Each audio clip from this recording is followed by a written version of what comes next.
కృష్ణారావు గారికి, మా ఆప్తులు మండలి బుద్ధప్రసాద్ గారికి, శ్రీనివాసరావు గారికి, మనోహర్ నాయుడు గారికి, ఎంపీ కలిశెట్టి అప్పలనాయుడు గారికి, మనోహర్ నాయుడు గారికి అందరికీ నమస్కారం.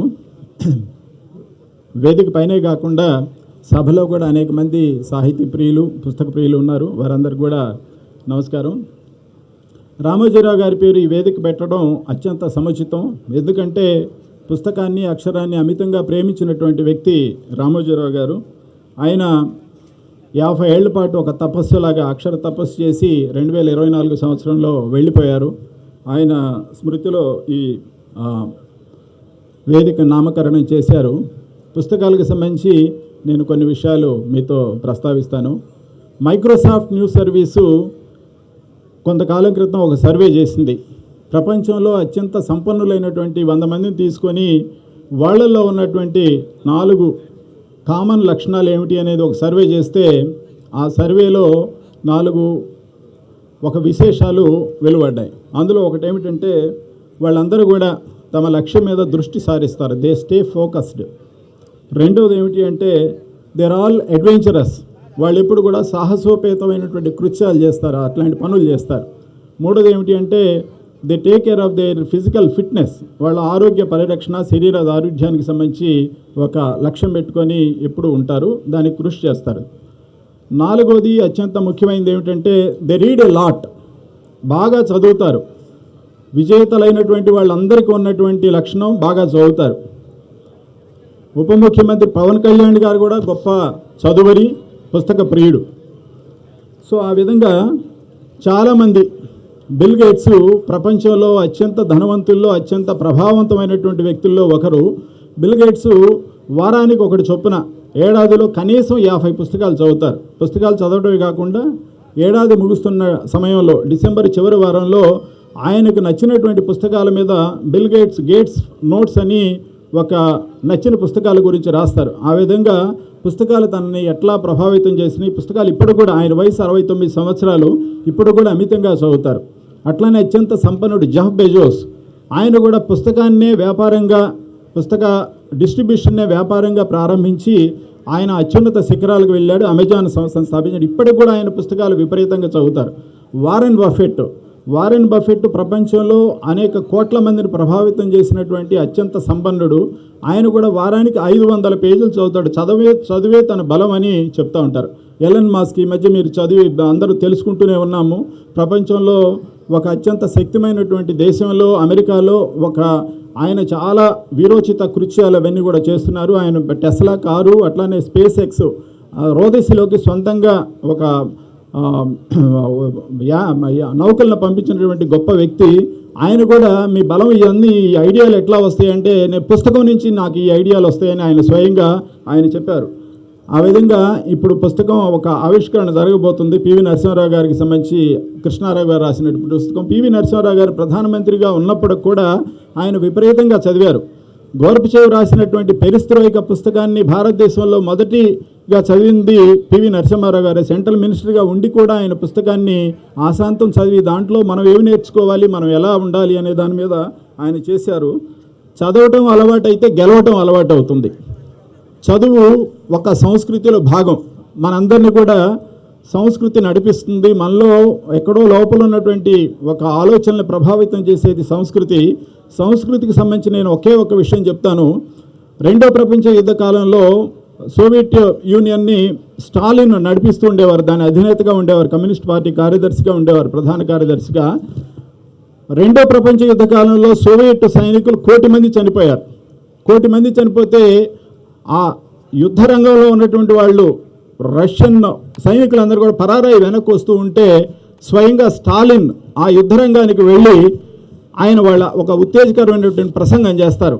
సోవియట్ సైనికులారా, మీరు ఎవరు, మీరు మీ గతం ఏమిటి, మీరు ఎక్కడి నుంచి వచ్చారు, మీరు కేవలం ప్రాణాలు కాపాడుకోవడం కోసం యుద్ధరంగం నుంచి మళ్ళీ వెనక్కి వెళ్తారని ఒక ఉత్తేజకరమైనటువంటి ప్రసంగాన్ని ఇస్తే వెనక్కి వెళ్ళినటువంటి వాళ్ళు మొత్తం వచ్చేసారు. యుద్ధరంగంలో ఉన్నటువంటి రష్యన్, సోవియట్ సైనికులు అందరూ కూడా ముమ్మరంగా చేసి తర్వాత నాజీ సేనలను ఓడిస్తారు.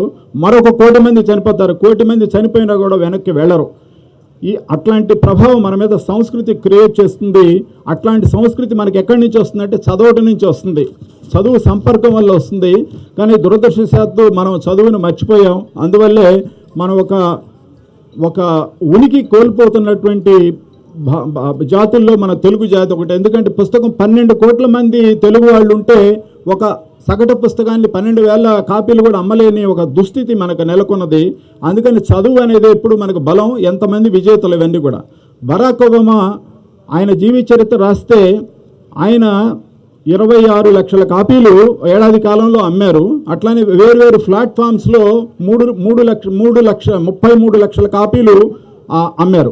అంటే పుస్తకం ఇప్పటికి కూడా సజీవంగా ఉంది. దురదృష్టవశాత్తు ఏంటంటే భారతదేశంలో దాన్ని వృద్ధిలోకి లేదు. ముఖ్యంగా తెలుగునాట మరీ దుస్థితిలో ఉంది. దీనికి అనేక కారణాలు ఉన్నాయి. వాటన్నిటి గురించి మనం విశ్లేషించుకోవాలి. అట్లానే మన చదువు, మన బడులు, మన కళాశాలలు, మన విశ్వవిద్యాలయాలు మనకి పుస్తకాన్ని దూరం చేస్తున్నాయి. ఒక అత్యున్నతమైనటువంటి ఒక అభివృద్ధి సాధించినటువంటి దేశాలన్నీ కూడా వాళ్ళు పుస్తకానికి ప్రాధాన్యం ఇచ్చినాయి. ప్రపంచంలో అత్యున్నత విద్యా విధానాల్లో ఫిన్లాండ్ ఒకటి. ఫిన్లాండ్ అంత గొప్ప విద్యా విధానం ఎందుకు అంటే వాళ్ళు చదువుని అంటే పుస్తకాన్ని ఒక భాగం చేశారు, కరికులంలో ఒక భాగం చేశారు. అందుకని అట్లా వచ్చినాయి.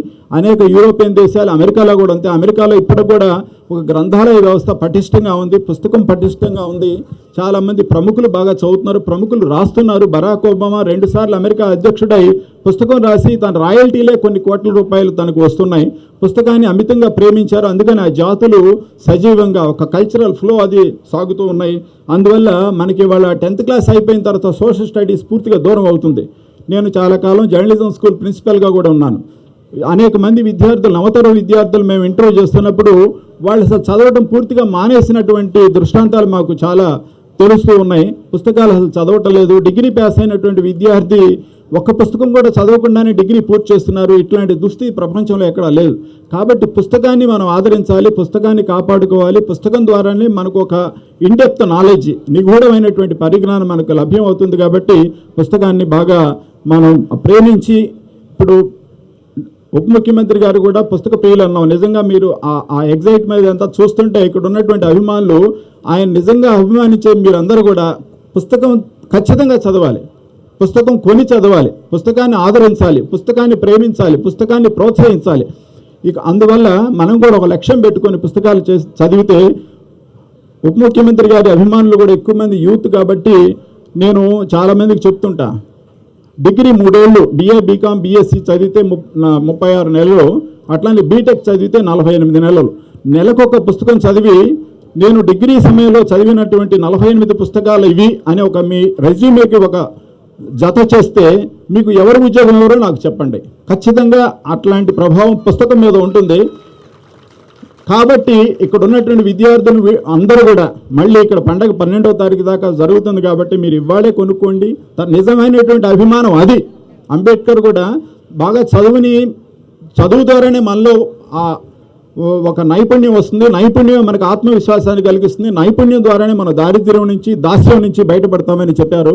కాబట్టి అట్లాంటి మహనీయుల్ని ఆదరించే వాళ్ళందరూ కూడా బయటికి రావాలి. గాంధీజీ కూడా పుస్తకాన్ని చివరి వరకు, పత్రికని ఆయన 4 పత్రికలకు సంపాదకుడిగా ఉన్నారు. ఆయన పుస్తకం రాశారు, సత్యశోధన అనే పుస్తకం ఆయన రాశారు. ఆ పుస్తకం ప్రపంచంలో అతి ఎక్కువ మందిని ప్రభావితం చేసినటువంటి పుస్తకాల్లో సత్యశోధన ఒకటి. అందుకని పుస్తకం మన మీద చాలా ప్రభావం చూపుతూ ఉంటుందన్నమాట.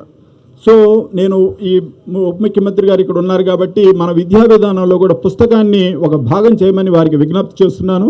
ఎందువల్ల అంటే world association of news papers వాళ్ళ అధ్యయనం ప్రకారం 12వ సంవత్సరం చదివే అలవాటు ఏర్పడుతుంది. అప్పటి వరకు నేర్చుకోవడం, బొమ్మలు వేయటం, రంగులు వేయటం ఇవే ఉంటాయి. కానీ 12వ తరగతిలో అంటే 12వ సంవత్సరంలో అంటే 7వ తరగతి వయసులో మనుషుల్లో వికాసం మొదలవుతుంది. అప్పుడు పుస్తకం అన్ని పరిచయం చేయాలి, పత్రికను పరిచయం చేయాలి. మనం ఎప్పుడైతే జూన్ జూలై నెలల్లో విత్తనాన్ని నాటుతామో 12వ ఏటలో పుస్తకాన్ని కనుక అలవాటు చేస్తే జీవితాంతం అది అంటిపెట్టుకొని ఉంటుంది. అదనులో నాటు వేసినట్టే, అదనులో విత్తనం వేసినట్టుగానే 12వ ఏట వచ్చినప్పటి నుంచి పిల్లలకు పరిచయం చేశారు. ఎక్కువ మంది తల్లిదండ్రులు ఉన్నారు కాబట్టి, టీచర్స్ ఉన్నారు కాబట్టి పుస్తకాన్ని మీ కరికులంలో, మీ జీవితంలో, మీ ఇంట్లో భాగం చేయండి. మీ అల్మారాలో ఎక్కువ పుస్తకం ఉంటే అది మంచి ఇల్లుగా మీరు చేయండి. మంచి ఇటుకలు, మంచి ఇల్లును నిర్మిస్తాయి, మంచి పిల్లలు మంచి దేశాన్ని నిర్మిస్తారు. మంచి పిల్లలు ఎట్లా తయారవుతారు అంటే చదవటం ద్వారానే అవుతారు. కాబట్టి పుస్తకం అనేది చాలా చాలా ముఖ్యమైనటువంటిది. చాలామంది విజేతలు భారతదేశంలో కూడా చాలా ముఖ్యమైనది. ఇందాక మనం అనుకున్నాము, ఈనాడు రామోజీ రావు గారు ఆయన బాగా చదువుతారు. చదివే వ్యక్తుల్లో చాలా అతి ముఖ్యమైనటువంటి వ్యక్తి. వారు బాగా చదువుతారు, పేపరే కాదు పుస్తకాలు బాగా చదువుతారు, అంత సాహిత్యం అంతా చదువుతారు. చాలా చాలా చదివే అలా వచ్చారు. ఆయనకి ఈ వేదిక పేరు పెట్టడం చాలా గొప్ప విషయం. ఆయన గురించి ఈనాడుకు సంబంధించినటువంటి first reader, the best reader కూడా రామోజీరావు గారే. రామోజీరావు గారు ఉదయం 3:30 సమయంలో లేస్తారు, 4 నుంచి 6 గంటల వరకు న్యూస్ పేపర్స్ చదువుతారు, ముఖ్యంగా ఈనాడు చదువుతారు. ఆయన జిల్లా పత్రికలు 1989లో జిల్లా పత్రికలు ప్రారంభించినప్పుడు 23 జిల్లాలకు 23 పత్రికలు ఉండేవి. విజయవాడ, విశాఖపట్నం, హైదరాబాద్కి స్పెషల్, గుంటూరుకి స్పెషల్ ఎడిషన్స్ ఉండేవి. 23+3 26 పత్రికలు ఆశాంతం ప్రతిరోజు చదివేవారు. ఎక్కడ ఏ టూర్ వెళ్ళినా కూడా చదివేవారు. చదవటం అనేది ఆయన గెలవటానికి చదవటం ఒక ప్రధానమైనటువంటి ఆలంబన. అయితే విజయ్ కుమార్ గారు నన్ను అడిగారు. సో ఆయన సర్క్యులేషన్లో 4 సంవత్సరాల్లోనే నెంబర్ 1 దినపత్రికగా ఎదిగి ఈ ఊర్లోనే 1978 మే 1వ తారీఖున 74లో ఈనాడు ప్రారంభమైతే 78 మే డే రోజు అంటే మే 1వ తారీఖు విజయవాడ ఎడిషన్ ప్రారంభమైంది. ఆ రోజు 1,00,000 కాపీలతోటి నెంబర్ 1 పేపర్ అయింది. అప్పటి నుంచి ఇప్పటి వరకు కూడా వెనక్కి తిరిగి చూడాల. దానికి కారణం ఏమిటి అంటే పత్రిక నిత్యం ఒక వైవిధ్యభరితంగా రావడం. ఇన్నోవేషన్ అనేది ఎప్పుడు కూడా ఏ ఇండస్ట్రీకైనా సరే ఇన్నోవేషన్ అనేది ముఖ్యం. పత్రికలు నిత్యం అట్లాంటి ఇన్నోవేషన్ ప్రారంభించారు, చేశారు. అట్లానే మార్కెటింగ్గా కూడా, అంటే అప్పటి వరకు సొంతంగా ఒక ట్రాన్స్పోర్ట్ నెట్వర్క్ ఉండేది కాదు. బస్సుల్లో, రైళ్లల్లో పేపర్ పంపించేవారు. కానీ నిత్యం ఉషోదయంతో సత్యం నినదించుగాక అనే ఒక నినాదం పెట్టుకొని ఖచ్చితంగా తెల్లవారేసరికి సూర్యోదయానికి ముందే ఈనాడు తలుపు తట్టాలి, సూర్యకిరణాలు ప్రసరించే ముందే ఈనాడు ఆ ఇంటి గడపకు చేరాలి అన్న ఒక పెట్టుకొని దాని లాజిస్టిక్స్ ఇక్కడ పేపర్ ప్రింట్ చేసి డెస్టినేషన్కి ఎంత టైం అవుతుందో దాని ప్రకారం ఇక్కడ ప్రింట్ చేసి చేసేవారు. ఆ విధంగా మార్కెటింగు, ఇన్నోవేషను, అట్లానే ఎప్పుడు కూడా పాఠకుడు కొత్తదనం కోరుకుంటాడు. న్యూస్ పేపర్ అంటే ఏమిటి? న్యూస్ అంటే నార్త్, ఈస్ట్, వెస్ట్, సౌత్ అంటారు. అది తర్వాత పెట్టుకున్నటువంటి నిర్ణయం. న్యూస్ అంటే కొత్త, న్యూకి కొత్త, దానికి ప్లోరల్.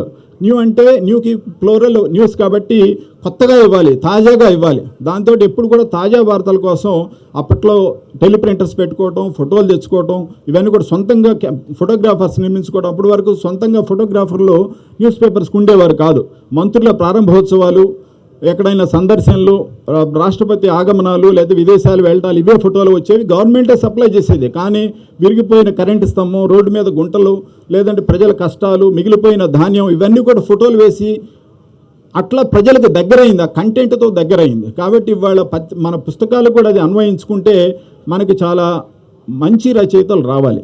చాలామంది మంచి రచయితలు ఉన్నారు, కానీ బాగా ఇప్పుడు ఉప ముఖ్యమంత్రి గారు లాంటి వాళ్ళు, ఇంకా అనేక మంది ఒక ప్రాచుర్యం పొందినటువంటి వాళ్ళు కూడా పుస్తకాలు రాయాలి. పుస్తకాలను బాగా విరివిగా తీసుకెళ్ళాలి. ప్రభుత్వ ఆదరణకు తోడు ప్రజల్లో కూడా ఒక ఉద్యమ స్థాయిలో అవి రావాలి. స్వాతంత్ర సమయంలో అనేక మంది దీన్ని చేశారు. కందుకూరి వీరేశలింగం గారు, గాడిచెర్ల గారు, ఇట్లాంటి వాళ్ళందరూ కూడా పుస్తకాన్ని జనంలో తీసుకువెళ్ళి ఒక ఉద్యమానికి ప్రేరణగా ఇవన్నీ చేశారు. దినపత్రికల్ని ఒక మేలి మలుపులు తిప్పినటువంటి 3 మహనీయులు ఉన్నారు. ఒకరు 1908లో కాశీనాథు నాగేశ్వరరావు పంతులు గారు తెలుగు పత్రికను మొదటిసారిగా ప్రారంభిస్తే 1938లో ఆంధ్రప్రభ ప్రారంభమై దానికి సంపాదకులుగా ఉన్నటువంటి నార్ల వెంకటేశ్వర గారు పత్రికని వ్యవహారిక భాషలో తీసుకొచ్చారు. అయితే అప్పుడు పత్రికల నిర్వహణ అంటే డబ్బులు పోగొట్టుకోవటం,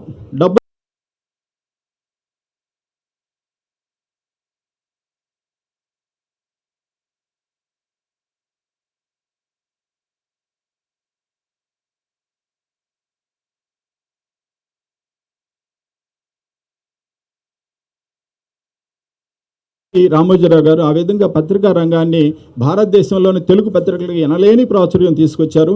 ఇవాళ మన తెలుగు వాళ్ళు 10% కంటే తక్కువే ఉన్నారు, కానీ మనం ఇవాళ 5th లార్జెస్ట్ న్యూస్ పేపర్, దేశంలో అత్యంత ప్రాచుర్యం ఉన్నటువంటి దినపత్రికల్లో మన ఈనాడుకు 5వ స్థానం ఉంది. ఇది ఈనాడు ఖ్యాతి కాదు, తెలుగు వాళ్ళ ఖ్యాతి, తెలుగు రాష్ట్రాల ఖ్యాతి ఈ విధంగా చాలా విస్తృతి పొందింది. అట్లానే భారతదేశానికి సంబంధించినటువంటి అన్ని ఛానల్స్ని ఒక కుగ్రామం, అనాస్పూర్ అనే ఒక కుగ్రామం నుంచి అక్కడి నుంచి ఈటీవీ ఛానల్స్ అన్నీ కూడా ప్రసారం అవుతున్నాయి. అట్లానే ఈటీవీ భారత్ ఛానల్స్ వస్తున్నాయి. ఈటీవీ ఛానల్స్ అన్నీ కూడా ఆ గ్రామం నుంచే అక్కడ ప్రసారాలు అవుతున్నాయి, హైదరాబాద్ శివారు గ్రామంలో. ఈ విధంగా మనం పుస్తకాన్ని మన న్యూస్ పేపర్లో వచ్చినటువంటి ఏదైతే మార్కెటింగ్ స్ట్రాటజీస్, ఏవైతే కంటెంట్ స్ట్రాటజీస్, ఏదైతే ఇన్నోవేషన్ స్ట్రాటజీస్ మనం అమలు చేసామో అవి కనుక మనం అమలు చేసేటైతే పుస్తక రంగం కూడా అమితంగా ప్రాచుర్యం పొందుతుంది, జనానికి వెళ్తుంది. ఎందుకంటే పుస్తకమే మన బలం, పుస్తకమే మన నుంచి మన నెక్స్ట్ తరానికి మన భావజాలాన్ని అందజేస్తుంది. కాబట్టి పుస్తకాన్ని అమితంగా ప్రేమించి దాన్ని విస్తృతి పరచడానికి మీరు చేయండి. ఆ ప్రయోగాలు కూడా రచయితలు చేయాలని మనస్ఫూర్తిగా కోరుకుంటూ, ఇక్కడ మనకు కొన్ని కొరత ఉన్నది, అనువాదకుల కొరత ఉన్నది. అనువాదకులు మనకి నాణ్యమైనటువంటి అనువాదకులు లేరు.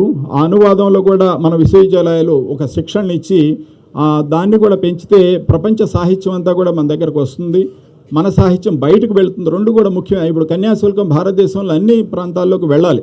బరాక్ ఒబామా రాసినటువంటి తన జీవిత చరిత్ర ప్రపంచంలో 40 దేశాల్లో 40 భాషల్లో అనువాదం అయింది. అట్లాంటి ప్రేమ్చంద్ రాసినటువంటి సాహిత్యం భారతీయ భాషలో నిండింది. మన దగ్గర కందుకూరి, గురజాడ అప్పారావు ఇట్లాంటి మహోన్నత రచయితలు రాసినటువంటి సాహిత్యం మనమే ఇతర భాషల్లోకి, ఇతర భారతీయ భాషల్లోకి, ప్రపంచ భారతదేశ భాషల్లోకి వెళ్ళాలి.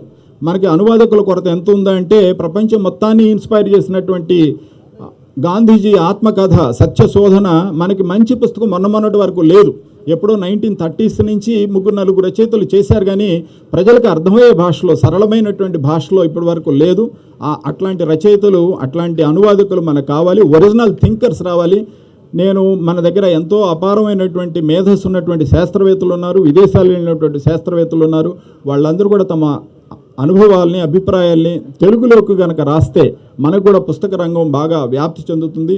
పుస్తకాన్ని ఒక ఉద్యమంగా జనాలకు తీసుకువెళ్ళాలి. ఇట్లాంటి పుస్తక ప్రదర్శనలు గత 35 సంవత్సరాలుగా విజయవాడలో జరుగుతున్నటువంటి పుస్తక ప్రదర్శనలు దానికి దోహదపడుతున్నాయి. ఇది ఇట్లా కాకుండా ఒక ఉద్యమ స్థాయిలో ఇట్లాంటివి ప్రతి జిల్లాలో వచ్చి ప్రతి చోటకు వెళ్ళి పుస్తకాన్ని ఒక స్నేహితుల్లాగా చేస్తే, పుస్తకాలు ఇల్లు దేవాలయం లాంటిది, అట్లా ఆ భావనతోటి దీన్ని కనుక ముందుకు తీసుకువెళ్ళినట్టయితే అప్పుడు మన తెలుగు పుస్తకం కూడా పరిడవిల్లుతుంది. అది మన జాతికే చాలా మంచిది. ఎందుకంటే అమెరికాలో ఉన్నటువంటి నలుగురు ప్రవాస భారతీయులు ఒకరు తెలుగువారు. కాబట్టి మన వాళ్ళు అక్కడికి తీసుకెళ్ళడానికి చేయాలని మనస్ఫూర్తిగా కోరుకుంటూ, తెలుగు పుస్తకాన్ని మీరందరూ ప్రేమించి ఆదరిస్తారని మనస్ఫూర్తిగా కోరుకుంటున్నాను. Thank you.